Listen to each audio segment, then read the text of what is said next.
Nach dem vereitelten Anschlag auf ein US-Verkehrsflugzeug am ersten Weihnachtsfeiertag hat US-Präsident Obama Versäumnisse bei den Sicherheitsbehörden eingeräumt. Wenn die Regierung Informationen über einen bekannten Extremisten hat und daraufhin nicht handelt, sodass dieser Extremist mit Sprengstoff in ein Flugzeug einsteigen kann und fast 300 Menschenleben gefährdet sind, dann hat es einen Fehler im System gegeben. Und ich halte das für völlig unakzeptabel. Ein 23-jähriger Nigerianer hatte versucht, die mit fast 300 Menschen besetzte Maschine auf dem Flug von Amsterdam nach Detroit kurz vor der Landung zu sprengen. Der Mann wurde jedoch von beherzten Mitreisenden und Besatzungsmitgliedern an der Tat gehindert. Die Al-Qaida im Jemen erklärte auf einer Internetseite, sie habe den Attentäter mit dem Sprengsatz ausgerüstet. What a senior White House official is describing as an attempted act of terrorism in Detroit. Al-Qaeda claims to be behind a failed attack on a U.S. passenger jet. Another location mentioned in connection with the suspect is Yemen, where he told investigators he has contacts in Al-Qaeda. Abdul Muttalib reportedly claims he got his explosive device in Yemen, which is rapidly becoming the new battleground against Al-Qaeda. With the connection to the Fort Hood attacker, he was linked to a cleric in Yemen. That's where Al-Qaeda in the Arabian Peninsula has established its headquarters. This is a concern. Well, you know, think of this as the post-9/11 Al-Qaeda. The bottom line, experts say, Al-Qaeda in Yemen may now be able to attack the United States. Al-Qaeda now has a very strong base in Yemen. Some say it rivals even Pakistan. Now to the Middle Eastern nation of Yemen, where some 30 Al-Qaeda militants have been said to have been killed in a suspected airstrike. The U.S. missile strike, ordered by the president, which killed dozens of Al-Qaeda militants. An action which officials say was necessary to protect American interests. Officials said some 35 suspected Al-Qaeda figures had been killed. Opposition groups said dozens of civilians were also killed. The action represents a major escalation by President Obama in his efforts to go after the terror group in yet another country. Where Al-Qaeda and its allies attempt to establish a foothold, whether in Somalia or Yemen or elsewhere, they must be confronted directly from the White House, which now appears very much hands-on in the efforts to decimate Al-Qaeda wherever it is found. A second attack targeted the site where U.S. officials say an imminent attack against a U.S. asset was being planned. It's going to cost a lot of money to go after Al-Qaeda right now, but it's going to be a lot cheaper and a lot easier than if you wait until the country collapses.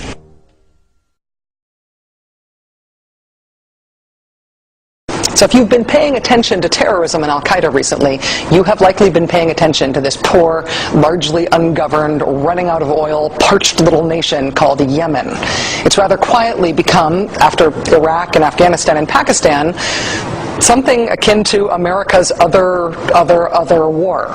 Senator McCain and Congresswoman Harman have been in Yemen recently with the attempt to build up Al-Qaeda. Al-Qaeda, of course, functioning as always as the CIA Arab Islamic Legion.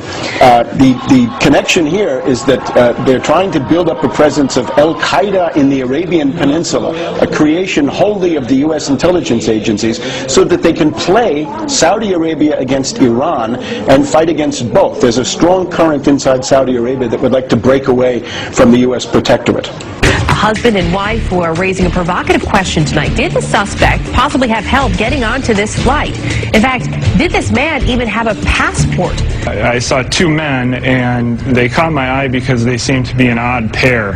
One was what I would describe as a poor-looking black teenager around 16 or 17, and the other man a age 50-ish, wealthy-looking Indian man, and I was just wondering why they were together. Kind of strange. And I watched them approach what I would call the ticket agent, the final person that checks your boarding pass before you get on the plane. And I could hear the entire conversation. The only person that spoke was the Indian man. And what he said was, this man needs to board the plane, but he doesn't have a passport. And the ticket agent responded, well, if he doesn't have a passport, he can't get on the plane. To which the Indian man responded back, he's from Sudan, We do this all the time. The fact is that this is a protected patsy. In other words, this is a puppet. This is somebody who's an asset controlled by U.S. intelligence. This is a way to stage a provocation. We've had 4 days of wall-to-wall hysteria worldwide about this. Everyone has been questioned who was on that flight. Lori, it's tough to understand, I think, especially for a lot of people watching this, and I'm sure for you who were sitting there, how anybody could be allowed on board an international flight without a passport. When you and your husband talked to authorities, when you told them what you saw, what was the reaction? They seemed really interested in what we had to say. They talked to every family. A lot of the families they were talking to them for about 5 minutes or so. They talked to Kurt and I for probably about 15 minutes, maybe a little bit more. Let's just look at a couple of facts. His father, a rich Nigerian banker, went to the U.S. Embassy in Nigeria on the 19th of November and said, my son is in Yemen, he's at a terrorist training camp, do something about this. Nevertheless, the son is allowed to buy a ticket in Ghana, paying cash, $2,800 for a one-way ticket. He can get on the plane in Nigeria after entering Nigeria illegally, and when he gets to Amsterdam, he's apparently, I think, a mental deficient who can't make it from one gate to another. So according to an eyewitness account, there's a well-dressed Indian man who brings him to the gate for the U.S. flight and says, my client here, or my friend here, doesn't have a passport, get him on, he's Sudanese, and we do this all the time. However, the FBI and no other authorities have contacted us since then. And does that seem odd to you, or do you figure that's just part of the investigation? You know, I don't know. It does seem a little bit odd if my husband is the only one that noticed this happening. I would think that we would have been contacted for further questioning, especially now with all of the media that's been contacting us. New axis of evil is what we've heard all over the weekend and now from Obama today. It's Afghanistan, Pakistan understood as one thing, Somalia, and then Yemen. And I would say in terms of countermeasures, it's time to install a mole detector at the CIA and the FBI and fire the head of Homeland Security, Janet Napolitano Incompetano Totalitariano, who doesn't even know her own failure when she sees it, looking at it in the face. We can't know whether these people are complicit or whether they're just incompetent, but they should be fired. Well, aggressive in here and state that Yemen government didn't have any option but to ask Saudi Arabia for military help. This distortion of the truth and trying, it's playing in what we call the Western agenda in here, of criminalizing Iran.